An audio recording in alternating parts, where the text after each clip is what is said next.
I think a lot of you have been measuring your faith by how you feel. Like if you really trusted God, you wouldn't feel this hesitant. You wouldn't keep going back and forth in your head. You wouldn't feel that tension in your chest when you know He's asking you to do something. And so you start questioning yourself and asking, why am I still afraid?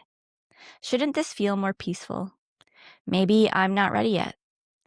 And what you don't realize is you've made your feelings the confirmation. So if it doesn't feel right yet, you don't move. If it doesn't feel peaceful yet, you wait. If it doesn't feel clear enough, you hold back. But that's not actually how this works. Because boldness was never meant to be something you feel first. And what if fear is not always the evidence that something is wrong? Sometimes it's the environment where faith is actually required. You can be aligned with God. You can trust Him. You can be obeying Him and still feel afraid. So the better question isn't, why do I feel fear? The question is, who is leading me when I do?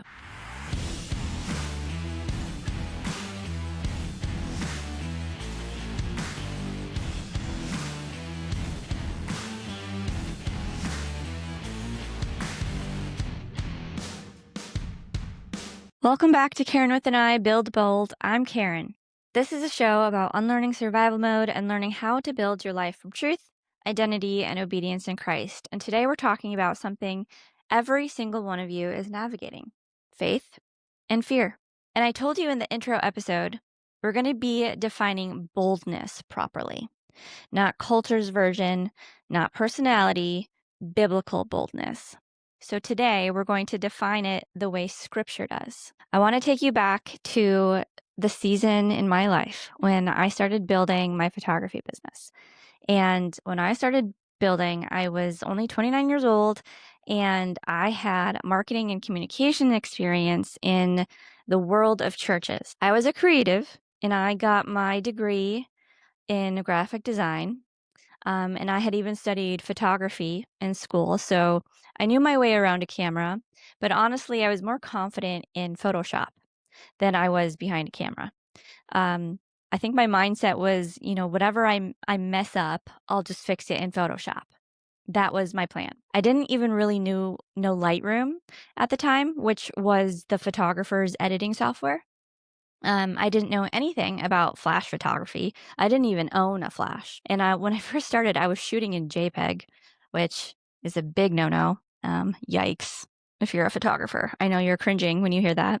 I had one lens, just one, and it was probably just the lens that came with the camera. And outside of planning my own wedding and helping run some ceremonies at my church, I knew basically nothing about the wedding industry. And I had worked for some pretty big churches, so I knew some production. So I thought, I'll just learn fast.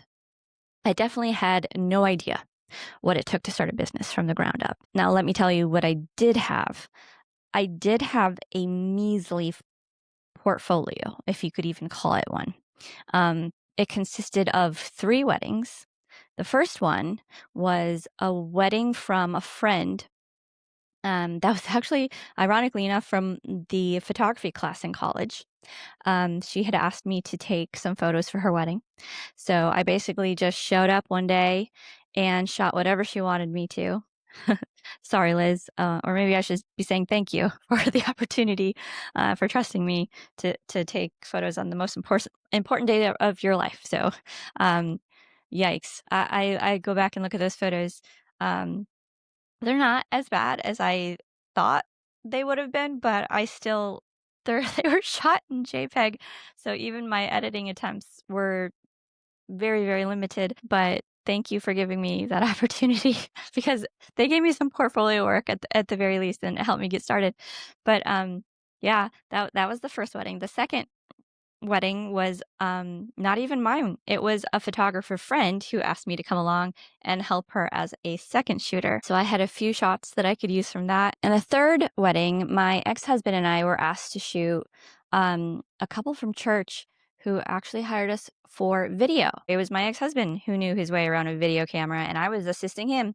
And while the photographer who was hired to shoot that wedding wasn't looking, I quick grabbed a few stills.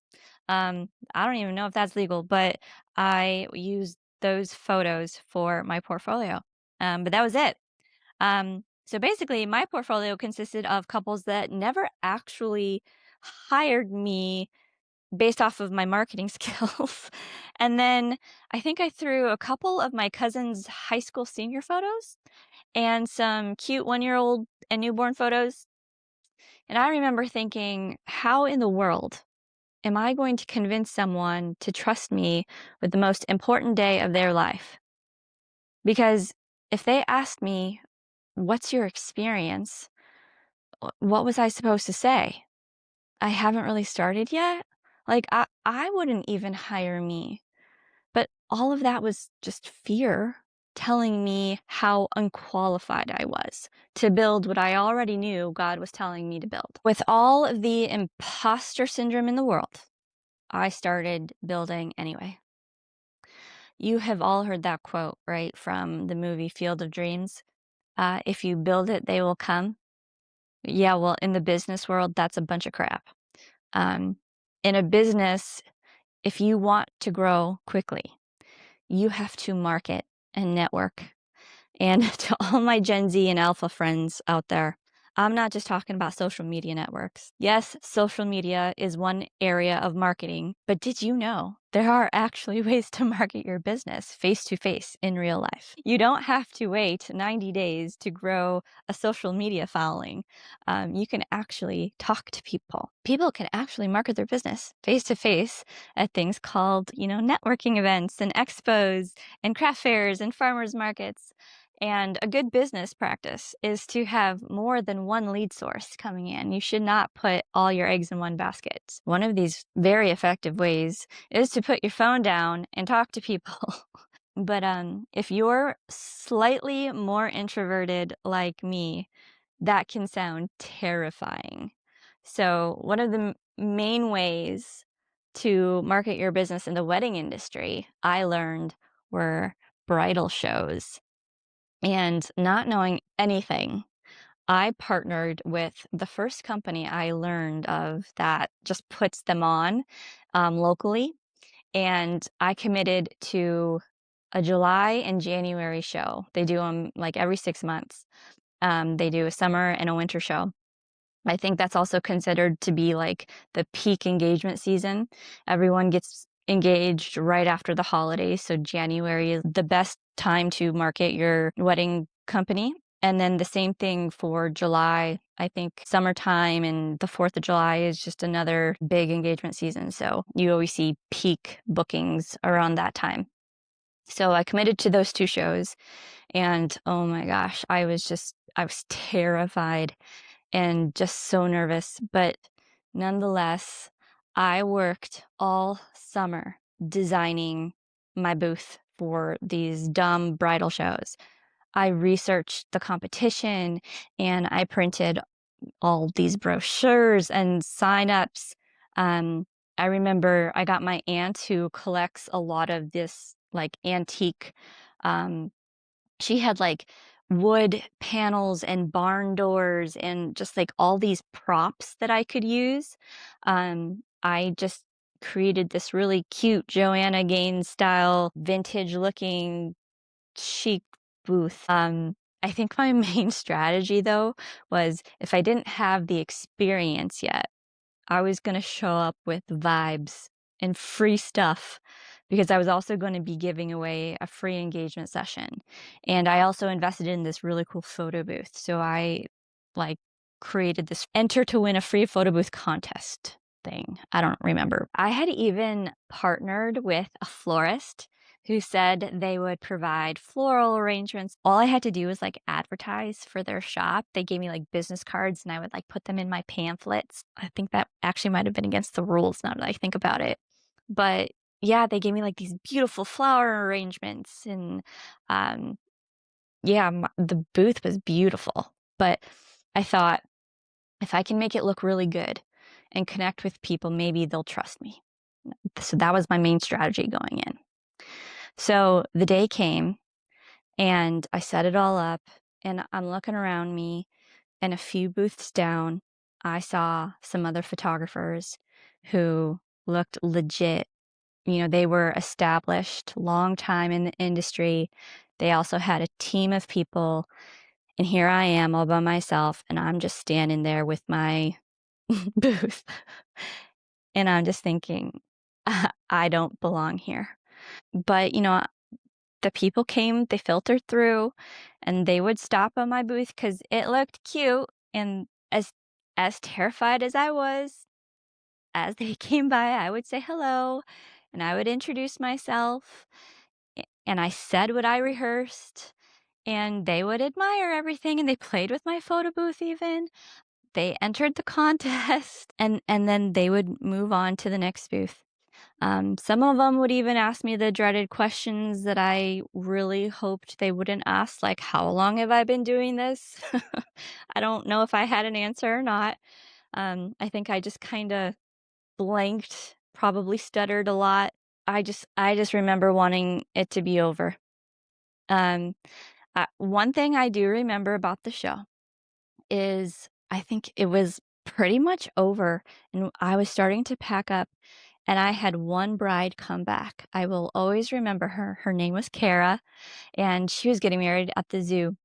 But she came back, and she said, "Your booth was so pretty, and I just enjoyed talking to you. You had all the vibes." I was like, funny, because that's exactly what I was going for. All the vibes. Um, She said, "I think you're my spirit animal." That's what she told me. She's like, "I'm ready to sign on the dotted line." And I'm like, "Oh, okay." But she was my only booking that entire show.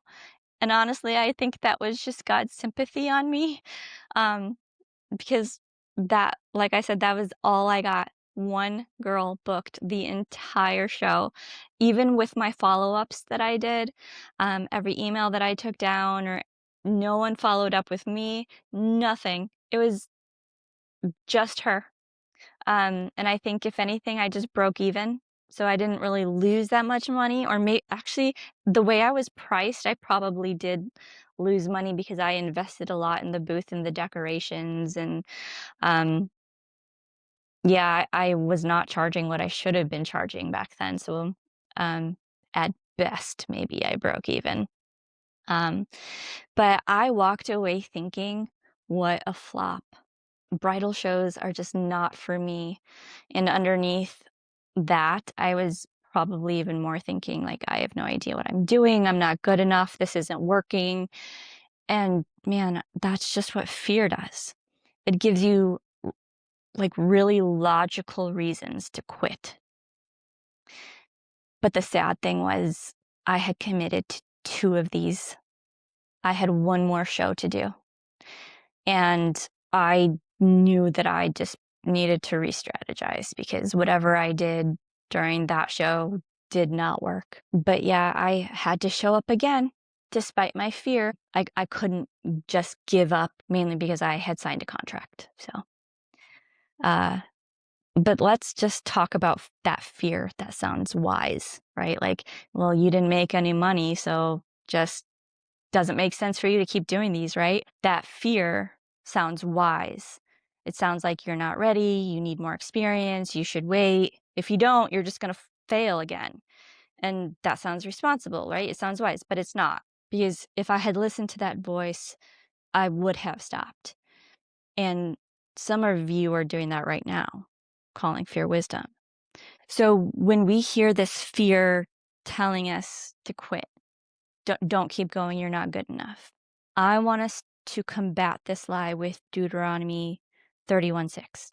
Okay, so let's anchor this in truth really quickly. Deuteronomy 31:6, be strong and courageous, do not fear or be in dread of them, for it is the Lord your God who goes with you. He will not leave you or forsake you. So God is not commanding an emotion here. He's not saying, make sure you don't feel afraid. He's saying, don't let fear determine your movement. because the command is rooted in something deeper, his presence. If he goes with you, then fear doesn't get authority. Fear can still be present, but it doesn't get to lead. And that should change your whole perspective on everything. Because now the question is not, why am I afraid? The question is, why am I letting fear make my decisions? Okay, so that's going to be the verse you're going to turn to every time you feel like fear is leading your decisions. Okay, I told you that I committed to 2 bridal shows, one in July and one in January, so that means I had to go back again. So guess what happened at the second show when I decided to face my fear and show up anyway? I bet you're thinking something amazing happened. Nope. It was worse, actually. It was worse than the first show. I got zip, nada, nothing, 0 bookings. It was a big punch in the gut. What actually happened just confirmed everything that I was fearing. Again, I heard, this isn't for you. You're not good at this. Just stop. But I didn't. Once again, I kept building. Somewhere in that process, I found a photography business podcast. In those days, I'd like to stay up until like 1 a.m. instead of going to bed because I would have to wake up again in the middle of the night and feed Liam. And it was just easier for me to not have to wake up all groggy and go get him and just start the whole feeding process. I would rather just stay up late and just be tired that way. So I would stay up and watch Shark Tank and edit photos or build a website, or I'd listen to this popular photography business podcast that I really liked. And on this podcast, this business coach was advertising that he'd be taking 5 mentees. And if anyone was interested, they should apply on his website. And I had made every excuse in the world why I shouldn't apply. There was no way I'd ever get picked, or I could never make an investment like this, for time, for money, like all the reasons why I shouldn't even bother. But this time, I think I recognized, no, that's just fear. Like, there's no reason not to. Like, what can I lose to just apply? Or the same stupid voice of fear just keeps showing up. And I think I recognized that that's not wisdom. So I submitted an application. And before I knew it, the guy who was some random voice on a podcast that I really enjoyed became my first mentor. Shout out to Ben Hartley.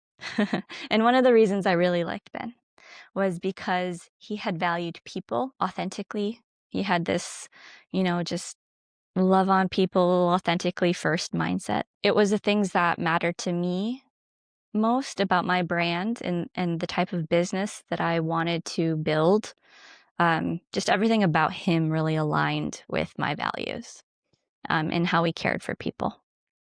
And so going through his program, he turned my business inside out and he taught me so much.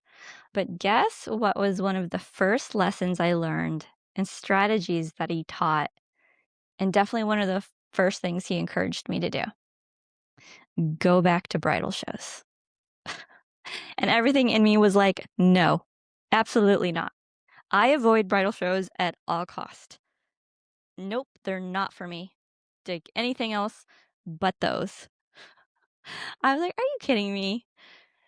Ugh, I was so against it. And I think I did everything in his course, every other lesson, and bridal shows were the last thing I did. But man, it was like God was asking me to trust him again. So I went through the lessons and I got his advice and I was like, okay, let's give this one more shot. So after I had learned a new way of doing things, I went back with no free giveaways, no gimmicks, no flower arrangements. My booth was just very simply designed, and it was just me, my photos, And this time, I was just going to be talking to people authentically and putting their needs first, making them feel valued and cared for. That was the whole strategy. Honestly, just the very thing I wanted my brand to be about. And what happened next blew my mind. The business ended up booking $70K in revenue just from that one bridal show alone. From the one thing I almost said no to. That was crazy to me. And like, that wasn't even my year. That was just from that one revenue stream. I was advertising on social media. I was advertising on The Knot, an online marketing platform. I was ranking on Google. There was vendor relationships and personal referrals. But bridal shows alone brought me $70,000 worth in revenue that year. Like, what? I could not believe it. From the thing fear had the most to say about. Like, I want you to catch that. Nothing about me felt more ready to do a bridal show. I didn't suddenly feel confident. I didn't suddenly feel qualified. I didn't suddenly stop second guessing myself. The only thing that changed was who I let lead. I said, okay, God, I'm still not ready, but you led me to this mentor. I mean, even deciding to let Ben be my mentor was a step of faith. It was a huge investment of my time, of my money that I didn't have yet. I love how God likes to meet me in the middle of the night when I'm low and alone and feeling like a failure. I am led to discover this podcast. I am led to apply for mentorship. Honestly, nothing felt smart. I didn't have the money. I didn't have the know-how. I didn't have the experience, but I did it anyway. I showed up anyway, and I trusted that God wouldn't let me fall to my demise. But that any fall that I did take, there would be a lesson in it. So we look at the outcome and think, okay, Karin just figured it all out. No, I obeyed before it made any sense. And for all I knew, I was just going to have bridal show fail part 3. There was no guarantee. And God never guarantees outcomes, and definitely does not guarantee that we're not going to fall flat on our face, nor does he owe us anything. But I moved while it still felt uncomfortable, and I went back to the exact place I wanted to avoid, and that is what boldness actually looks like. I want to dive deeper into that word boldness. I think we've misunderstood that word, boldness. We've turned it into personality. We think bold people are loud ones. We think they're confident ones, the ones who walk into a room and just own it. But that's not how scripture defines it. So when we're looking at this word, it's the Greek word in the New Testament, parousia. And it's not a personality-driven confidence. What it means is actually freedom in speaking, confidence and access, and courage that comes from knowing where you stand. It's not loudness. It's not fearlessness. It's clarity about who you belong to. You see this all throughout Acts. There's a moment in Acts 4 where Peter and John are speaking, and it says people saw their boldness. And then it says something really interesting. It says that they are recognized that they had been with Jesus. Like, that's their source. Not like Jesus had trained them or it was like their personality or experience. That they had been with Jesus. And so that's what made them bold. And then a chapter later in Acts 5, they're beaten for preaching, not corrected or warned, like they were beaten. And it says they left rejoicing, not because it felt good, but because they were counted worthy to suffer for his name. And then it says they went right back the next day and kept preaching. Like, if there's a definition for boldness, like, that's it, right? Not, I felt confident, so I did it, or like it worked, so I kept going. It's, I was so uncomfortable and I kept going. It actually cost me something and I kept going. I still felt the weight of it and I kept going. I mean, they literally had scars and bloody clothes and they kept going. Because boldness is not the absence of fear. It's not even the presence of confidence. It's obedience anchored in who God is and who you are in Him. So you stop asking, do I feel ready? And you start asking, did God say go? And if God said go, then the answer is yes, and you move. So one more story from scripture, because again, this isn't just something that I lived in my life. This is a pattern all throughout the Bible in the New Testament as well as the Old Testament, especially in David's life. I told you David's my dude, right? So we're going to talk about him for a minute. When you talk about David, I think most people, immediately jump to the story of David and Goliath. But I mean that story matters because it shows where his boldness came from, right? He wasn't the most experienced person in the battle. He wasn't the most equipped, but he saw the situation differently than everyone else. Where everyone else saw something too big to face, David saw a God who was so much bigger. And because of that, he boldly stepped forward. But that's not the only moment that defines his boldness. Later in 1 Samuel 30, you see a completely different kind of situation. David and his men come back to their city, and everything is gone. The Amalekites had burned their homes, their families are taken, and in their overwhelm, the men around David started blaming him for the situation, and I'm sure David just felt like such a failure. And so they actually started talking about stoning him.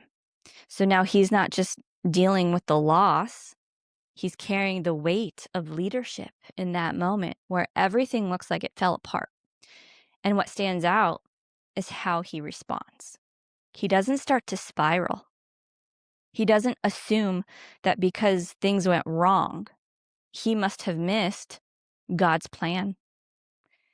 It says that he strengthened himself in the Lord because he made a move. He anchored himself. And then he asked God what to do next. God told him to pursue and that he would recover what he lost. And David didn't shrink back. He moved again.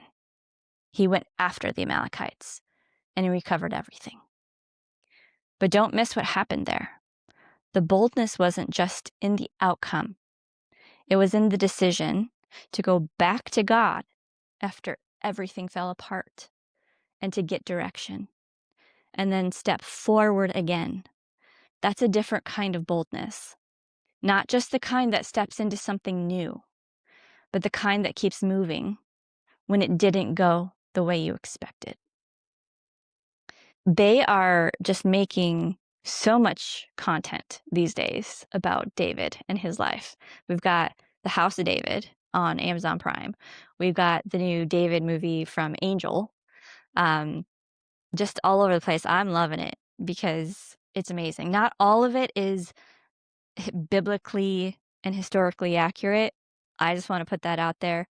But it's still worth watching because the lessons that you learn, especially about courage and faith and boldness, they're there. So if you haven't been watching House of David, and if you haven't been moms, if your kids haven't seen the David movie, you need to do everything you need to, whatever you need to do to go see that Angel movie. But I have a clip here that I want to show on this podcast. And I don't know the rules yet on what you're allowed to show. So here's hoping my podcast doesn't get flagged and taken down because of the clip I'm about to show you. But this is one of my favorite parts in the whole movie, and it's probably one of the heavier parts and darkest parts of the whole movie. If you have little kids, this is the part of the movie they'll probably be scared of, because the Amalekites are pretty creepy. But I just love how the creators decided to not be fantasy-like and actually incorporate realistic scenarios. Um, Again, not biblically accurate. They took some creative liberties, which I'm not really against as long as that's not heresy or you're completely reinventing stories. I'm fine if you want to fill in the gaps and be creative where the Bible is not specific on things, but um, I I loved this. So I'm gonna play this clip. But just spoiler alert, okay, if just FYI, I don't think I'm spoiling anything. I mean, how do you really spoil the stories in the Bible, right? Like if you don't know the stories of the Bible by now, you've got other issues, I guess. But what's happening here in this part of the story, the Israelites have been captured by the Amalekites and David is showing up to rescue them. And he's all by himself. He's standing up to the Amalekites and he's showing his people how to be strong and courageous and how to stand up in the presence of fear. And yeah, that's all I'll say for now. But let's watch this part of the movie and yeah, we'll see what happens here. I will not be afraid. Where are the others? He's alone? You are foolish to come alone. Does it look like I'm alone? My people are right here, and I've come to show them the way home. What did he say? Why won't he fight? When I fought Goliath, it wasn't a boy standing against a giant. It was a giant standing against the maker of heaven and earth. So stand. You aren't alone. But I'm scared. You can't. I know you're scared, but I don't see a bunch of scared people. I see mighty men and women. No!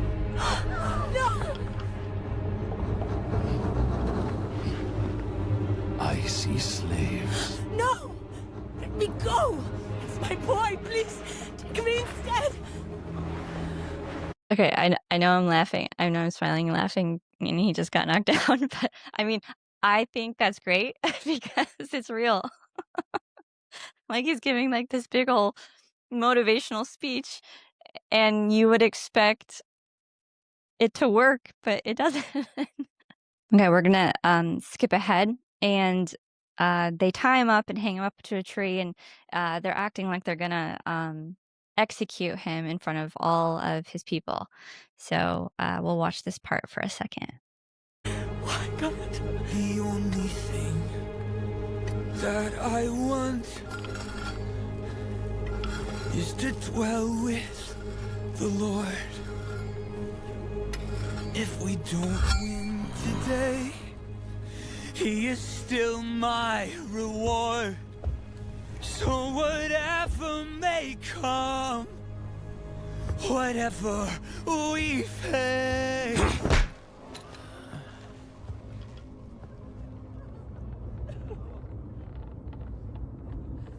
I will not be afraid. I will not be afraid. Oh no, not the little boy. I will not be afraid. I will not be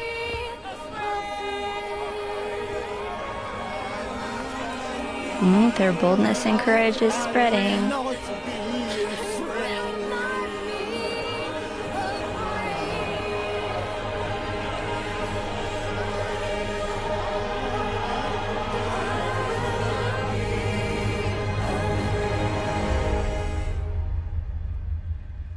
Okay, so what that scene captures, right? First, David starts singing, "The Lord is my light, whom shall I fear?" And then they, one by one, they all start singing, right?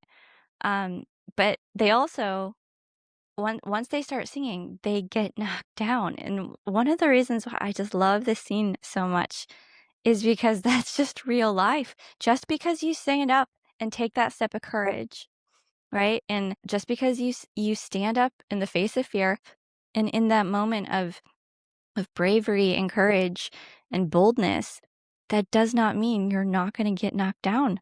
Like in mid sentence, she gets knocked down the first time she sings. And then that little kid steps up and takes that step of courage and he gets knocked down right away. I loved how that song represents that. What's even more beautiful is that everyone starts catching the fever almost of boldness and it starts spreading and eventually you have like an army of people that has that courage, right? So you can be brave and still take hits, but one person's courage creates space for another and another until there's an army, but it starts with one.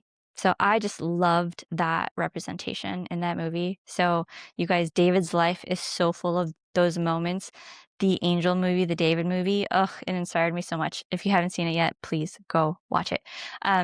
What does this actually look like for you? Because this is where it either stays a nice idea or it starts confronting how you're actually making decisions.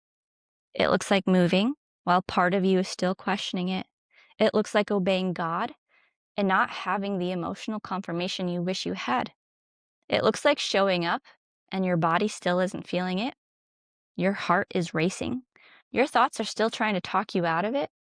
Nothing about you feels fully settled yet. And you move anyway. That's the part we don't like. Because we want obedience to feel peaceful first. We want clarity to feel complete. We want confidence to show up before we do. But that's just not how it works.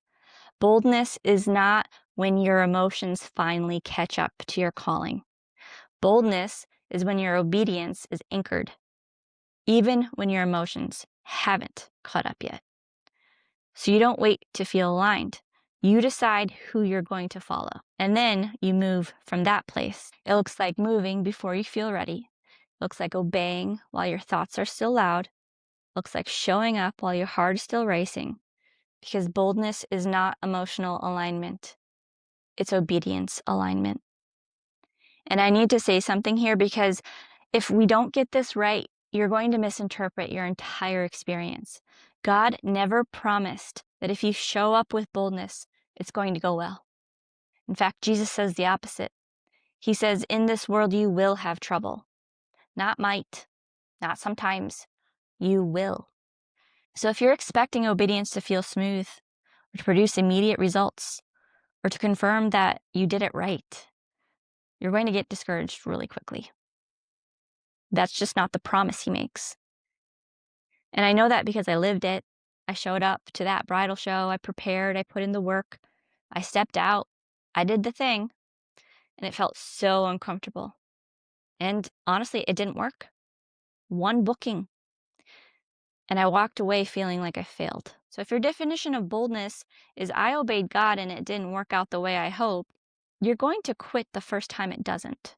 Because sometimes obedience looks like you show up, it doesn't land, you took the step, and it doesn't produce what you expected. You did the hard thing, and it still feels like a loss. That doesn't mean you missed God. That might actually be exactly where He's forming something in you. Because He never promised the outcome. He promised His presence in the middle of it. Here's hard truth. You're not waiting on God. You're waiting to feel different. You're waiting for your emotions to settle. You're waiting for the fear to quiet down. You're waiting for the confidence to show up and confirm what you already know He asked you to do. And then you're calling that wisdom. I'm sorry, sister, but that's not wisdom. It's hesitation. And underneath that, it's fear still leading. I think you know God has already been clear with you. You know the step. You've just decided how you feel about the step. And right now, how you feel about the step matters a little more to you than the fact that He said it. And I'm not saying that to shame you. I'm saying that because if you don't see it clearly, you'll keep staying in the same place, calling it discernment, when it's actually delay. At some point, you have to decide, am I going to follow God, or am I going to follow the version of me that still needs to feel safe first? It's different. You don't need more clarity. You don't need more confirmation. And you definitely don't need to feel more ready. In fact, you may never. You need to stop letting fear have the final say in your obedience. So be honest. Where in your life do you already know what God is asking you to do, but you've been waiting to feel ready? Not confused, not unsure, clear but hesitant. Where are you looking for peace before you move, instead of trusting that peace comes after obedience?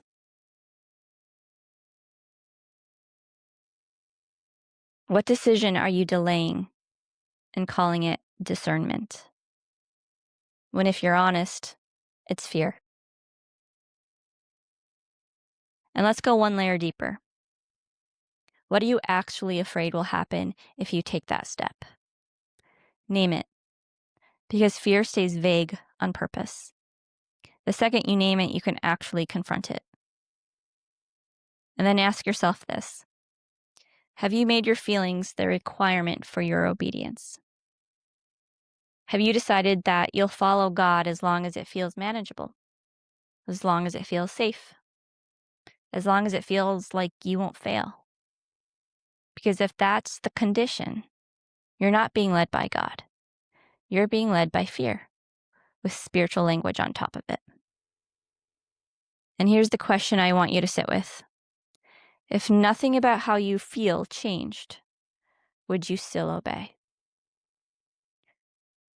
You don't need to become someone else to do what God is asking you to do. You don't need a different personality. You don't need more confidence. You don't need to eliminate fear first. You just need to stop letting fear lead. God is already with you. He's not waiting for you to feel ready. He's not waiting for you to feel certain. He already said go. So whatever that step is for you, just take it. Even if your hands are shaking, even if your thoughts are still loud, even if it doesn't feel settled yet. Because boldness was never about how you feel. It's about who you follow. And you already know who you belong to. If something from today's episode resonated with you, you have a story you would like to share or questions, I genuinely would love to hear from you. You can email me at karenwithani.pod@gmail.com. Or if you want to stay connected outside of the podcast, you can find me over on Instagram. I share more behind the scenes, conversations, and updates there. You can listen to the podcast on Apple Podcasts, or for the full experience, you can watch every episode on Spotify and YouTube. It would mean so much to us if you would like, follow, subscribe, and share. You can leave a comment and give us a review. Interact with the show wherever you can. Honestly, it's the best way you can support the show and help the message reach other listeners like you. So take a breath, count to 3, and go build bold. We'll see you next week.